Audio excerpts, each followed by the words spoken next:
ఈ గ్రామంలో ఇళ్లకి దగ్గరలోనే పులి ఎలా తిరుగుతుందో చూసారా? ఏపీ ఒడిషా బోర్డర్లో పులి సంచారం చేస్తుండడంతో ఆంధ్రాలో అటవీ అధికారులు అప్రమత్తమయ్యారు. గత కొన్ని రోజులుగా ఒడిషాలోని గంజాం, గజపతి జిల్లాల్లో మహారాష్ట్ర నుంచి దారి తప్పొచ్చిన పులిని అక్కడ అటవీ అధికారులు గుర్తించారు. దీంతో బరంపురం సమీపాన జయంతిపురం వాసులు పులిని చూశారు. దీంతో ఆ ప్రాంతంలో భయం వెంటాడుతుంది. ప్రజలు కూడా బిక్కుబిక్కుమంటున్నారు. పైగా పొలాల్లో పులి పాదగుర్తుల్ని అటవీ సిబ్బంది గుర్తించారు.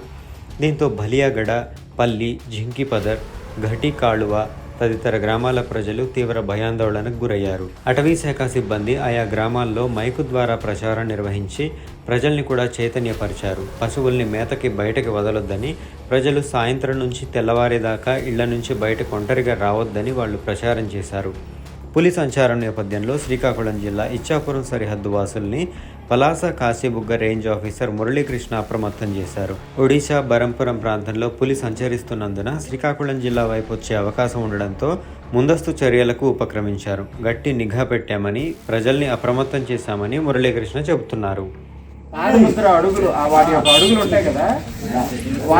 పొలాల్లోకి వెళ్ళేటప్పుడు కానీ, మనం చెరువులకు వెళ్ళేటప్పుడు చెరువు అంచులు కానీ నీరు తాగడానికి వస్తే మనకి ఏదైనా పొద్దుగా పాత ముద్రలు చూసి మనం పోల్చాలి.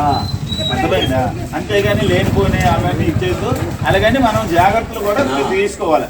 ఒంటరిగా చిన్నపిల్లల్ని ఎక్కడికో మనం పంపించడం కానీ, నీరు పొలాలు వెళ్ళేటప్పుడు ఒంటరిగా వెళ్ళడం కానీ, రాత్రులు ప్రయాణాలు అవన్నీ ఉండకుండా చూసుకోవాలి. మన జాగ్రత్త మనం తీసుకోవాలి.